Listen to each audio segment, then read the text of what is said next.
Welcome to the Exploring Neurodiversity podcast for adults who support neurodivergent children. Whether you're an allied health professional, medical professional, education professional, or a parent of a neurodivergent child, you are welcome here. This podcast is recorded on the Aboriginal lands of the Gadigal and Bidjigal people. I acknowledge the traditional owners, elders past and present, and I extend my acknowledgement to any Aboriginal and First Nations people listening in. I'm Adina from Play, Learn, Chat. I'm an autistic ADHD speech therapist, professional educator, speaker, and I also support neurodivergent business owners in my other business, Neurodivergent Business Coaching and Consulting. I'm obsessed with creating a world where neurodivergent people are understood, embraced, supported, and celebrated. A world where we neurodivergent people can understand ourselves and thrive in a life aligned with our individual strengths, wants, and needs. On the Exploring Neurodiversity podcast, you'll get my perspectives and conversations with my neurodivergent friends, all about how adults can best support neurodivergent children in our lives. I bring a neurodiversity affirming approach and indeed a human affirming approach to the support that we all provide for neurodivergent kids in our lives. Let's dive in. Hey folks, I hope you're having a good week. Last Friday, I gave a webinar to speech therapists who support autistic children. The webinar is called Turning Affirming. Now, if you're listening when this comes out, you can actually sign up for the full webinar. It's available until the 4th of April 2025. Link is in the show notes if you want to go and check out the full webinar. But there are some parts of the webinar that I really wanted to share here on the Exploring Neurodiversity podcast, because some parts of it were especially applicable to, well, absolutely anyone supporting neurodivergent children.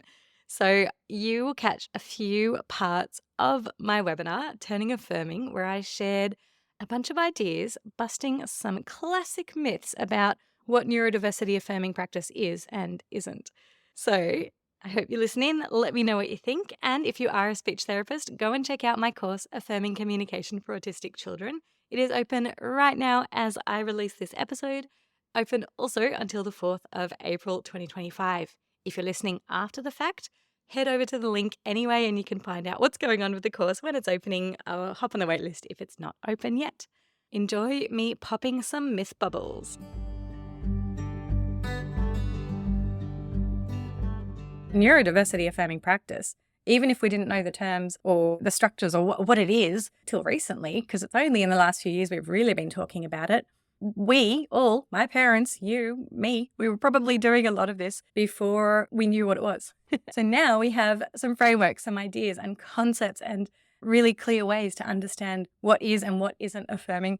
In this webinar, we're focusing specifically around autistic children, but do know that so much of what I teach and share also applies to anyone, whether it's an adult, a child, neurodivergent or not, identified or diagnosed or not, it still applies, because one of the things I love to teach and share is neurodiversity affirming is human affirming, meaning really when we get down to the core of what it is, what neurodiversity affirming practice is, it's seeing people for who they are, honoring them, respecting them, believing them, working with them to help them do the things that are important for them.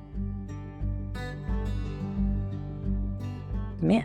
Autistic children need to learn that things can't always go their way, so they need structure and firm boundaries in speech therapy sessions and in life. Hand up if you've heard a version of this. Maybe you've said a version of this. I'm not going to ask you to out yourself. You might see it as old school thinking. Maybe like a generation above us might be the one who's like thinking it and pushing it, or maybe not necessarily. One of you said a BCBA told you just today to ignore the screaming. This is happening. These sort of ideas of don't worry about what the kid thinks. Make sure they do what we want and need. This power over children is something I just will never understand, honestly. But some people want it and feel that they need to have it. So one of you asked the question, what about when they perseverate on the same thing over and over again?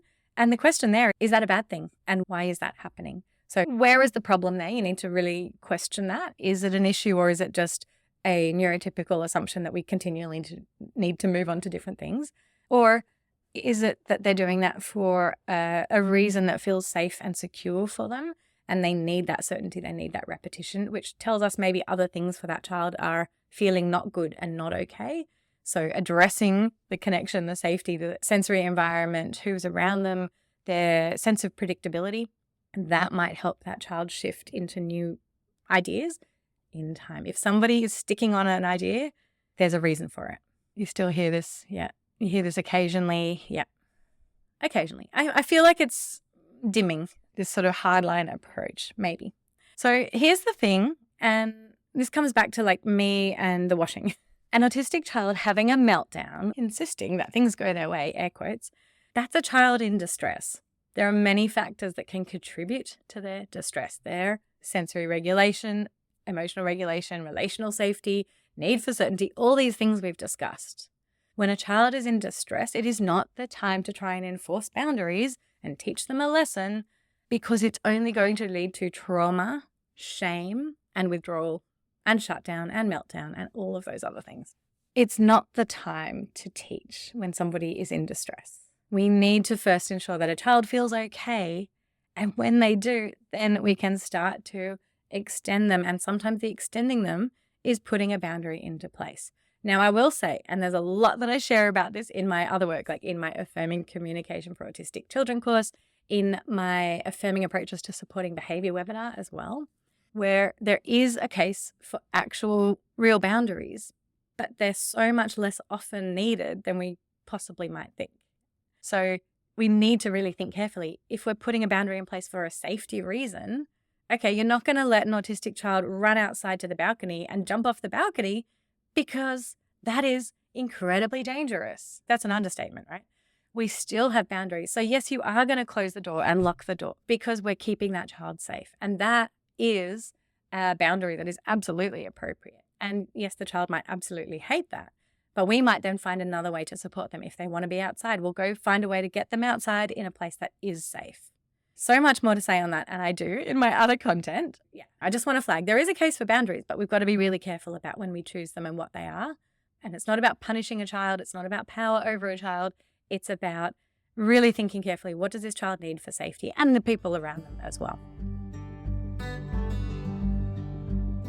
Myth: neurodiversity affirming speech therapy goes against evidence-based practice. So this is but the research says myth. And here is how it looks. And again, I'm taking this directly from a comment I have seen online. But the research says we should do speech practice in focused, intensive blocks daily. So I need to find a way to make sure Bailey does this. I did change the name, by the way. But she hates it when we do this kind of speech practice.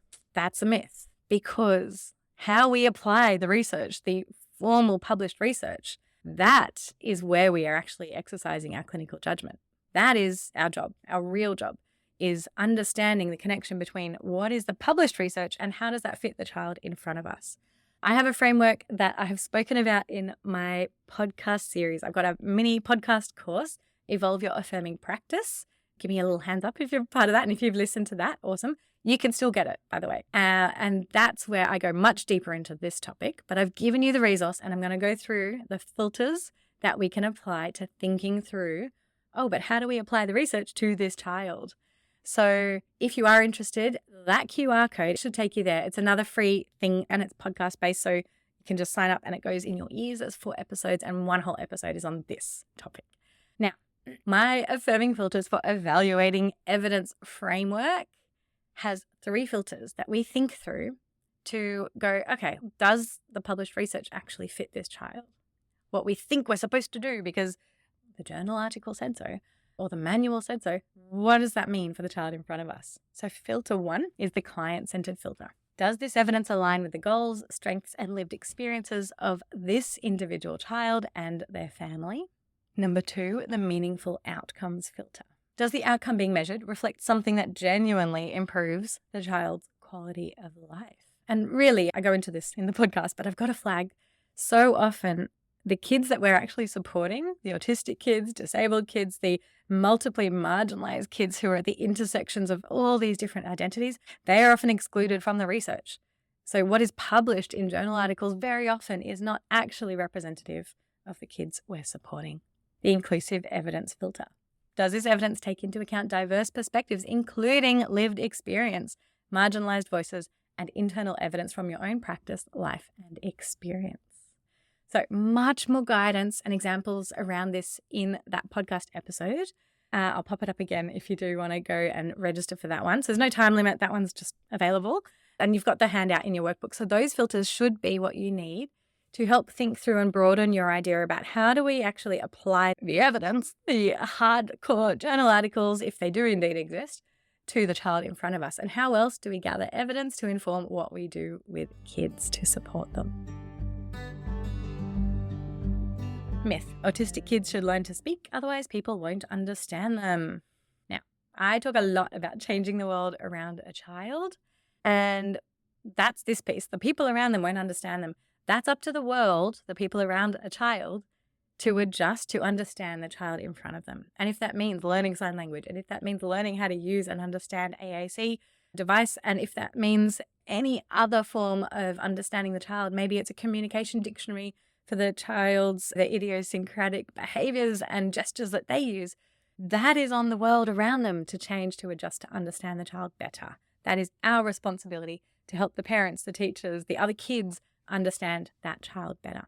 And for you to understand that child better. It's not the autistic child's job to learn to meet your communication requirements if that's not right for the child. Speech is not the best form of communication. It is not the only form of communication. I'm loving some of the emojis coming in through the webinar chat because I can actually see them, perceive them, get a vibe of what you're up to and what you're thinking without me having to do the language processing while I'm trying to talk. That's awesome. That's so cool. That's my little example right here.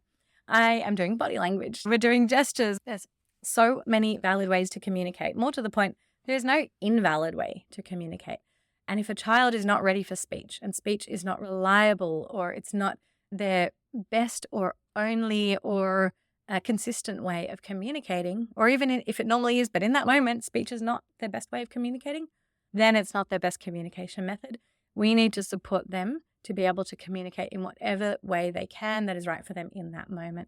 It will fluctuate, and that's okay. And respecting that is important too. So just to hammer this one home, all communication is valid. We might need to do some self-work, unpacking some ableist expectations that speech is the best way to communicate. I hope that you've got a few clearer ideas now about what neurodiversity affirming practice is and isn't, and a few more ideas for how you can talk about these misconceptions with other people. If you are a speech therapist, go and check out my course, Affirming Communication for Autistic Children, and let me know if you have any questions about it. Thank you so much for sharing this space and time with me. Thank you for being open to learning and unlearning and to listening to the perspectives and experiences of neurodivergent folks. If you found this episode helpful, please share it with a friend, share a screenshot on Instagram, pop a 5-star rating and a review in your favourite app, and join me on Instagram and Facebook. I'm at play.learn.chat. Have a beautiful day.